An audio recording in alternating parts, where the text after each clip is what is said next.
Hello staff. Today Nicole and I are going to demonstrate how to teach a phonics lesson from parts A through F from the previous slides. We are using a Benchmark Advanced decodable book.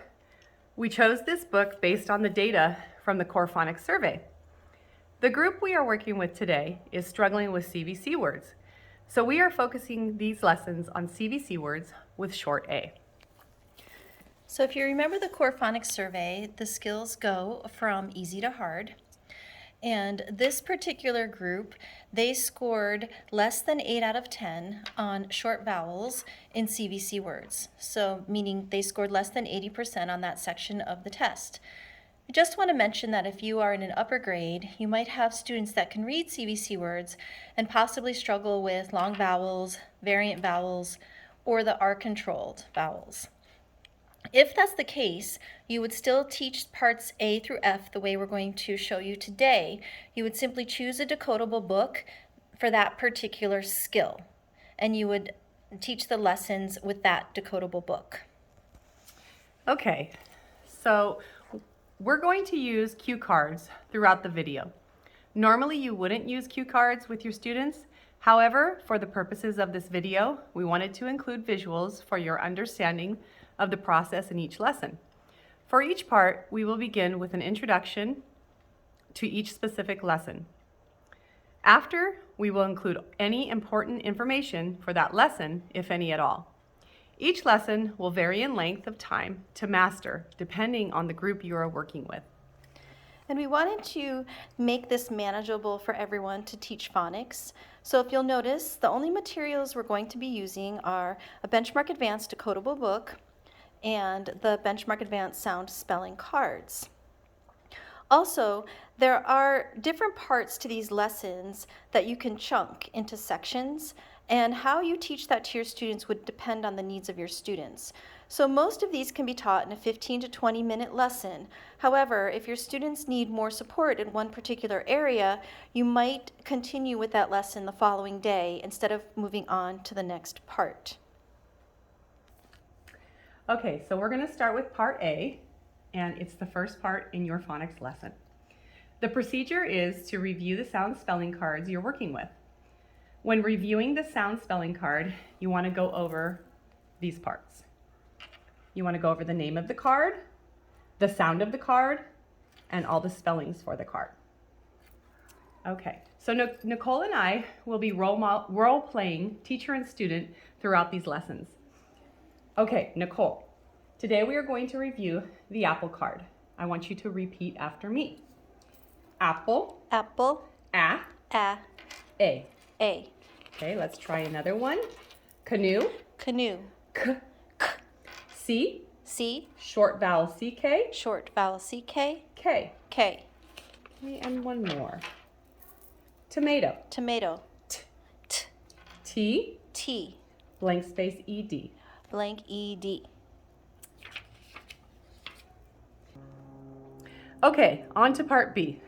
For this part of the lesson of phonemic awareness, we will be demonstrating first sound fluency and phoneme segmentation fluency. These two skills are the best predictors of reading ability. We will start with the easier of the two skills, first sound fluency. Once the students have mastered this skill, you should move on to phoneme segmentation fluency. Okay, so you want to remember that whenever you're doing a phonemic awareness lesson, you are not showing the students the words. You're only practicing the sounds. As we mentioned at the beginning, we're going to be using the same decodable book for all parts of these lessons. This makes planning and teaching manageable and more fluid. Here are the short A words that we're going to be using throughout the lesson. All right, Nicole, today we're going to be practicing first sound fluency, where I say the word and I want you to say the first sound you hear in the word. So if I say cat, you would say k. Here we go. Can you say the first sound you hear in has? Mat. Pat. T. Okay, Nicole. I said pat and I heard you say t. The word is pat. P, p, pat. The first sound you hear in pat is p, p. What's the first sound you hear in pat? P. You heard the student make a mistake where I had given immediate corrective feedback for an incorrect sound by modeling the sound. Now I will model phoneme segmentation fluency. Okay, Nicole, today we are going to practice saying all the sounds in a word. I will say the word and you will say all the sounds in that word, like this. If I say cab, then you say k-a-b. Are you ready? Mm-hmm. Okay, please say all the sounds you hear in van. V-a-n. Good. Now I'd like you to say all the sounds you hear in rag. R-a-b. Okay, when we say rag, the sounds are a-g. Say it with me, rag. R-a-g. All right, on to part C of a phonics lesson, which is blending. You probably remember this from Open Court and Imagine It. Today, we're going to blend a CVC word and blending through the vowel. Using the same words from the decodable book, we're going to do sound by sound blending. Okay, Nicole, today we're going to do some blending. The word is cab. Say the word. Cab. Okay. Sound. K. Sound. A. Blend. Ca. Sound. B. Word. Cab. Great job. Part D is high frequency words from the decodable. As you'll notice, we have and, go, and the word the. One way, and this is not the only way, but one way you can practice high frequency words is you can have the students say the word, spell the word, write the word, read the word, and use the word in a sentence. The way that I like to do that is I like for the students to have a whiteboard, and I have a whiteboard, and we just practice the different high frequency words like this. Okay, students, Teresa, we're going to practice the high frequency word and. What's the word? And. All right, we're going to spell the word and then we're going to read the word again. So spell it with me. A. N. D. Spells and. And. Now I want the students, so Teresa, I'm going to have you write the word in every corner, and as you write it, you are also going to spell it and say the word. So I'll show you one time. Ready? It's A-N-D spells and. All right, your turn. A-N-D spells and. A-N-D spells and. A-N-D spells and. All right, now we're going to read the word from each part of the whiteboard. Ready? Let's read. And. And. And. And. And. And. And. And. And. And. I'm going to use the word in a sentence. I like pizza and popcorn. Teresa, can you use the word in a sentence? Yeah, I like dancing and running. Okay, so that's just one way to practice high frequency words for the decodable book. And then the second part would be reading the decodable book. We're actually not going to model that for you as the teacher student today.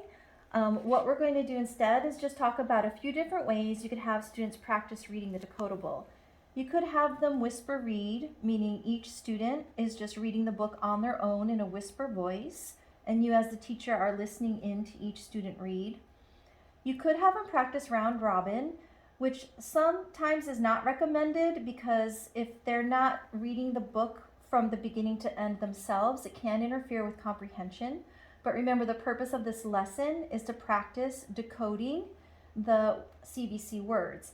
So round robin would be Teresa would read the first page, I would read the second page, Sarah would read the third page, John would read the fourth page, until we complete the book. And then you would go back and have them reread the entire book from the beginning to the end themselves. You could read the book one-on-one with a student. You would have them do repeated readings until they were able to read the book fluently. And another option is choral reading.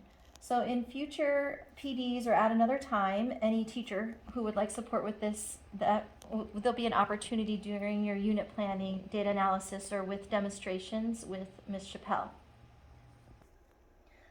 All right, so part E of a phonics lesson is dictation. The way I like to do dictation is using the sound spelling cards. So first, we'll say the word, then we'll count how many sounds are in the word.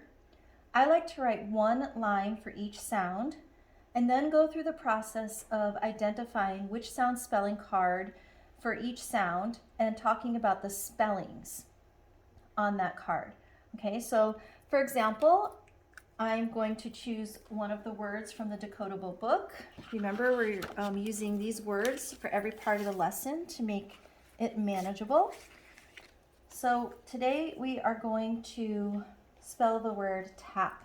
Okay, ready? So Teresa is going to be my student. She's going to be responding as the student. All right, Teresa, here we go. Say the word after me. Tap. Tap. Tap. Tap. T. T. A. A. Tap. Tap. How many sounds are in tap? 3. Okay, so we're going to draw 3 lines. T. A. P. Okay, Teresa, what's the first sound in tap? T. Okay, which sound spelling card goes with T? Tomato card. The tomato card, correct. So the tomato card, say it after me, tomato, Tomato. T, T. T, T. blank ED. Blank ED. Now, normally I would ask the student, which spelling do you think we use? Or if there's only one spelling on the card, then it's going to be obvious. You would say, there's only one way to spell V with the letter V. In this instance, there are 2, and depending on the level of your students, you might talk about the spellings on the card. But since we're working with consonant, vowel, consonant words, we're going to be putting the consonant in the first position. Okay, so you might just tell the student that if they're at this low level where they're working on CVC words. We're going to use the spelling T for T. And by the way, while the teacher's doing this, the students are also writing the words. Okay, ready, Teresa? We're spelling the word tap. Say tap. Tap. T. T. A. A. Okay, the next sound we hear in tap is A. Which sound spelling card goes with A? The apple. Correct. So let's say the card, apple, Apple. A, A. A. A. A is the only spelling for the sound of A. So we're going to write the letter A here. Okay, ready? Tap. Tap. T. T. A. A. The last sound we hear in tap is P. What's the sound? P. Which card goes with P? Puma. Correct. Say it with me. Puma. Puma. P. P. There's only one spelling for the sound of P, and it's the letter P. So we're going to go ahead and write the letter P. Okay? Part F of a phonics lesson is called word work. Now, in my opinion, Open Court and Imagine It, they lacked a little bit in this area, meaning what you want to do with word work, the point of word work is to have multiple exposures and multiple practice with the words that you're working with until the students can read them with automaticity. So what you're really aiming for here is that the students can look at the words and read them automatically. Cab, cam, can, Dan, has, Matt, Pat, rag, Sam, tap, van. Now, students typically could sound, even when they get good at sounding out words, they have more difficulty reading the words automatically. So word work's intention is for them to be able to read the words automatically, and there's several ways you can do that. If you really just want to have them practice the words in the back of the book, again, to make this manageable and so you don't need more materials, you could just have them practice reading the words several times in the back of the book. Another thing you can do is just have them read the decodable multiple times until they're fluent, and then have them practice the words in the back of the book.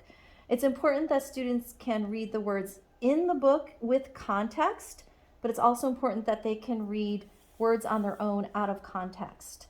Okay, and if you wanted to do some more activities with the words to build automaticity, you could put them on flashcards. You could have them just take turns reading them with partners on the flashcards.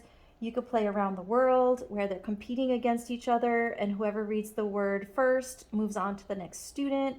And you could do word sorts and there's lots of different activities you can do just to have the students practice reading the words for automaticity. All right, so we just wanted to wrap up by saying that we're going to start this process off next year, meaning the training we did prior to this and what we've shared with you in this video. we're going to start at the beginning of the year in 2nd through 5th grades with a grade level fluency passage.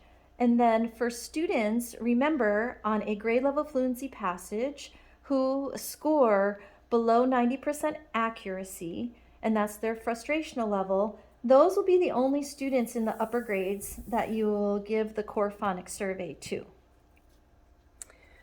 With Mr. Patterson's approval, we'd like to continue with the focus of foundational skills in small group instruction. So in our upcoming unit plannings and PDs, we'll be going into more depth of each of these parts that we've gone over if needed. And just a comment about the upper grades. We know that you might be wondering, some of your students may have most of the phonics skills mastered, and let's say they need multisyllabic words. We didn't really touch on that in this video because you do teach them slightly differently than you would the other skills using a benchmark advanced decodable. And we're going to do some PDs on that in the future about a really fun way to teach multisyllabic words. But I just want to comment on that. When I was the ELA intervention teacher for several years, I did have 4th and 5th graders who could not read CBC words, and in particular the English language learners, because they confuse the sounds of the vowels. So my experience, however, with those grade levels is that once I showed them the pattern, once they knew that there was a pattern and they could tell me what the vowels are, A, E, I, O, and U, and they knew the difference between a vowel and a consonant, and that when they saw this pattern, you say the short vowel sound, it took literally like 2 weeks before the 4th and 5th graders had mastered reading the CBC words with automaticity. They just needed a review of the vowels and the sounds, and they needed to be explicitly taught the pattern. Okay, so upper grade teachers, you may have students that are that low, especially because of COVID and learning loss. But if not, and they're all the way up into the multisyllabic words, we're going to give you a really fun way to teach those. We're going to show you that in the future. Awesome. So we just want to thank you for letting us present to you, and we hope to support you in the future. Thank you. Thank you.